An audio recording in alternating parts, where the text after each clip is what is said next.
If you think about it, marriage has always meant the bringing together of men and women to commit themselves to each other and to commit to bringing out the next generation in a cooperative way.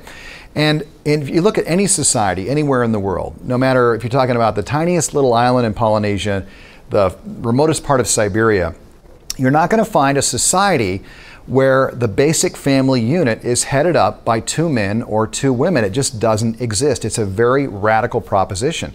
But in the last few years, just really in the last 10 years, there have been a few nations, mainly in Western Europe, Canada, and certain states here in the US, that have dared to suggest that we can take the family and we can refigure it, we can dismantle it. I kind of call it the Play-Doh view of marriage. We can take that piece of Play-Doh that is marriage and we can squish it and reshape it, reform it into something it has never been, and not suffer any negative consequences. But the fact is, marriage is the way it is for a reason, because children need mothers and fathers, because marriage is that glue that keeps men and women committed to each other so that they raise their common offspring. And gay marriage completely destroys that. And that's why I refer to it as a radical redefinition of the human family. In Genesis 1:27, God is very clear with us that He created human beings in His image. Male and female, He created them. In other words, He didn't just create men, He didn't just create women, He created co-humanity, those two separate parts of humanity that together demonstrate the full nature of God. Just as God is relational, Father, Son, and Holy Spirit, He made us relational. And those two genders, the co-humanity of human beings, really demonstrates part of God's image in us. If you look then in Matthew, Jesus is talking to the Pharisees, and what does He say? He repeats that verse from Genesis 1:27, that God made them male and female in His image.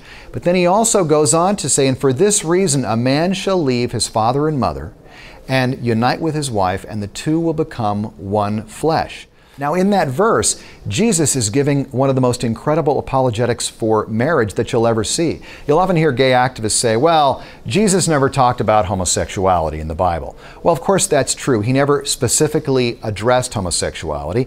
He never talked about, child sacrifice or domestic abuse either, but we can safely assume that He was opposed to those things. So it's really an argument from silence. But He did talk about marriage very clearly here. And for those gay activists who will say, well, there's no problem with gay marriage biblically, it's very clear here that Jesus says there's a big problem with it because marriage is about men and women committing to themselves for life. First of all, we know that God, when He created the two genders, He created us very differently, even physiologically. Take the human brain, for example.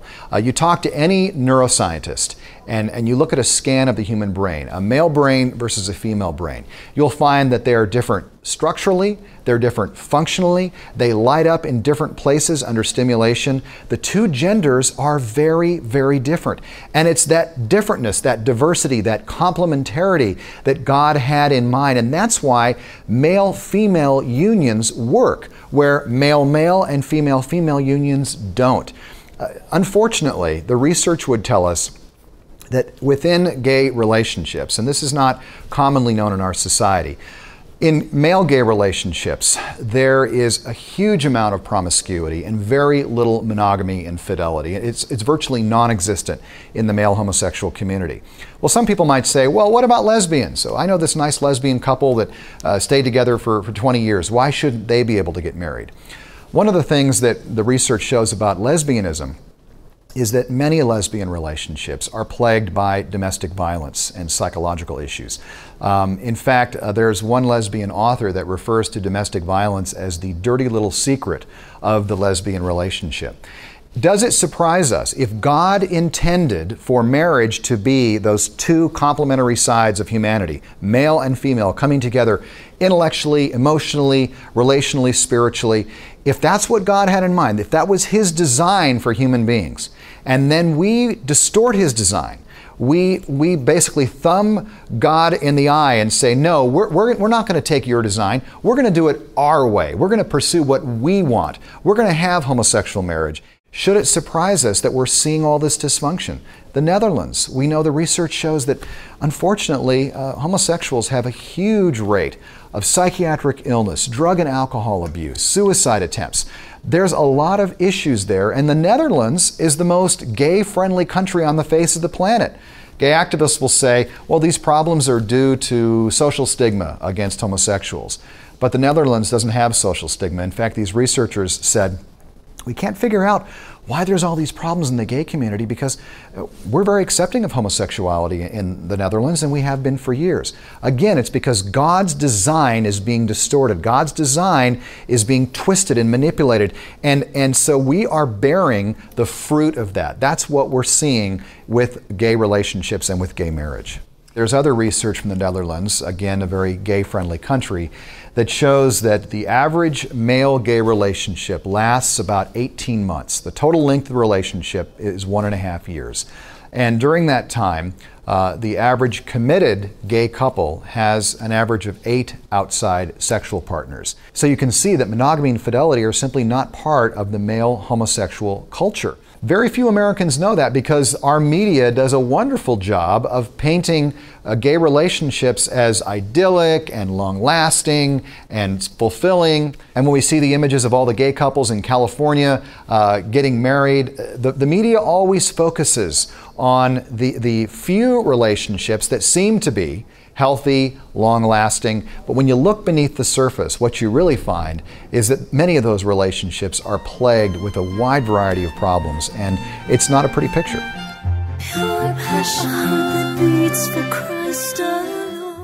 Rosie O'Donnell is in a lesbian relationship with her partner Kelly, and the three of them have adopted 3 children together.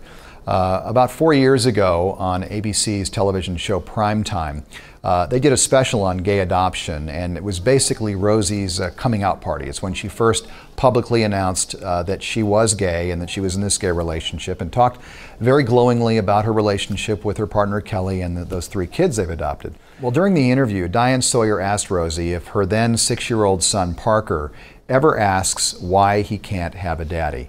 And Rosie said, oh yeah, all the time. And Diane Sawyer was, I think, surprised by this admission on national television, and she said, well, what do you say to him? Well, when Rosie's son asks her, why can't I have a daddy, Rosie says, she tells him this: Parker, you can't have a daddy because I'm the kind of mommy who wants another mommy. If you think about it, gay marriage and gay parenting really boils down to 2 critical words: I want. It's not about what little Parker wants. It's not about what he desperately needs. It's about what Rosie and her lesbian partner, Kelly, want. And little Parker doesn't lie awake at night wishing that the state would legally recognize Rosie and Kelly's relationship.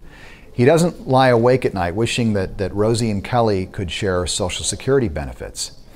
He lies awake at night wishing he had a daddy. And it's now 4 years later since that ABC primetime show aired. And in a recent interview, Rosie admitted that Parker, who's now 10, continues to ask, why can't I have a daddy? My perspective is that a just, compassionate society like ours should always come to the aid of motherless and fatherless families. But a just, compassionate society should never, ever intentionally create motherless or fatherless families, and that's exactly what same-sex marriage does. You know, we don't have a lot of hard data on gay parenting because it's a relatively new phenomenon in our culture, and the research is plagued by a lot of methodological problems. For one, you may have, let's say, a woman who's married, has a couple of kids, decides to divorce her husband and move in with her lesbian partner. Now, if you look at those children, they are not only impacted by the initial divorce and having their father out of the picture or in a non-custodial role, they're also impacted by being raised by 2 women. So how do you tease those things out? A lot of the gay parenting research is plagued by those problems. But we do have a few research studies that have tried to compare kids raised in gay homes versus kids raised in straight homes. And Judah Stacy and Timothy Biblars, who were at the University of Southern California, did research that was published in the journal American Sociological Review. And they looked at 21 of the major studies on gay parenting. They tried to tease out any statistical problems. They tried to really crunch the numbers.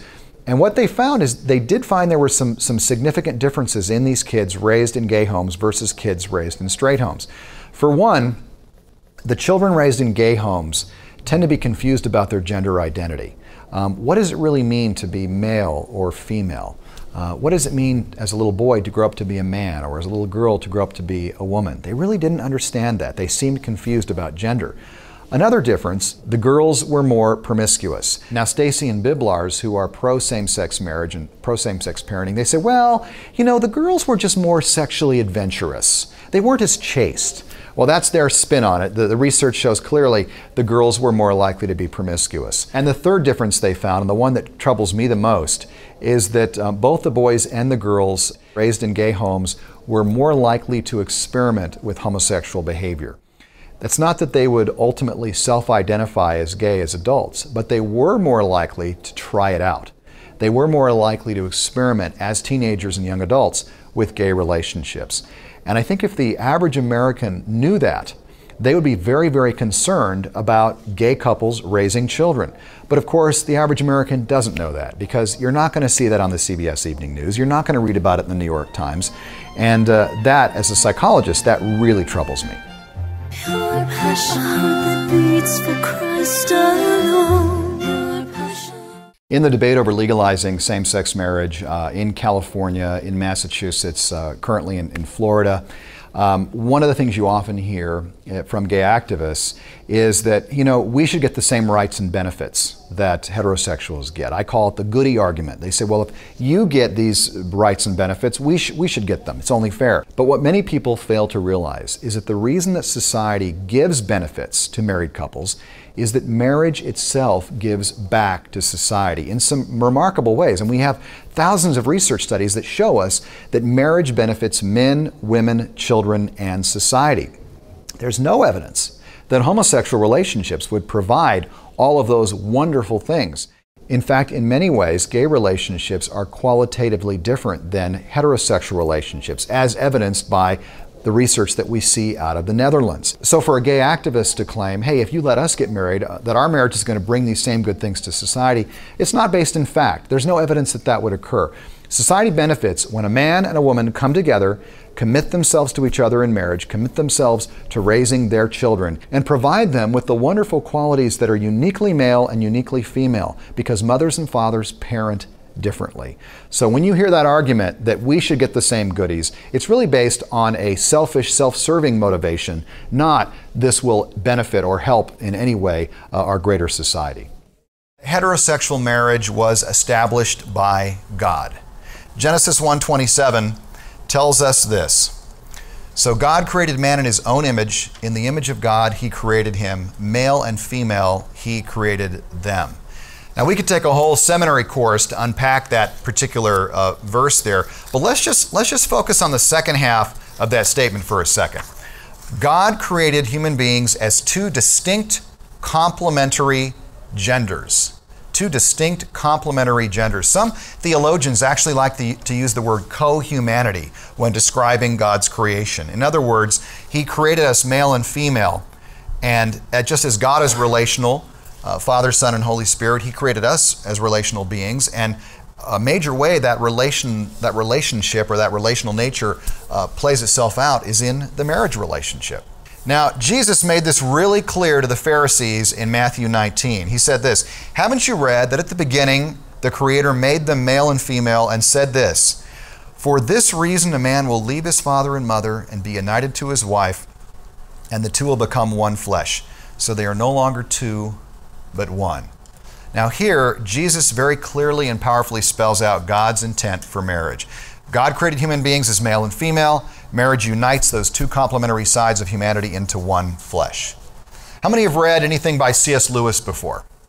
Many of you have. The Chronicles of Narnia, or one of his marvelous apologetics texts. I didn't realize this, but in the book Mere Christianity, C.S. Lewis actually talks about marriage. And here's what he says. "The Christian idea of marriage is based on Christ's words that a man and wife are to be regarded as a single organism. For that is what the words one flesh would be in modern English." And the Christians believe that when he said this, he was not expressing a sentiment, but stating a fact. Just as one is stating a fact, when one says that a lock and its key are one mechanism, or that a violin and a bow are one musical instrument. The inventor of the human machine was telling us that its two halves, the male and the female, were made to be combined together in pairs, not simply on the sexual level, but totally combined. I love that analogy of the violin and the bow. If you think about it, how many have been to a symphony orchestra before at some point? Many of you. You go into that orchestra hall and you see all of those musicians up there on the stage in their various sections. And typically the string section is towards the front. And in the front of the string section, you have the first violinist. That's the most competent, experienced violinist that leads the violin section. And the maestro, the conductor, walks up to the podium. You know, he raises his baton into the air and voila, beautiful music happens. Unless it's a junior high orchestra, in which case you never really know what you're going to get there. But think about it. Think about the violin, that beautiful Stradivarius violin. It cannot be completed by another violin. And the bow cannot be completed by another bow. The violin needs the bow, and the bow needs the violin, and together they fulfill the purpose for which they were created. And that's what C.S. Lewis is saying here about marriage. Your passion that beats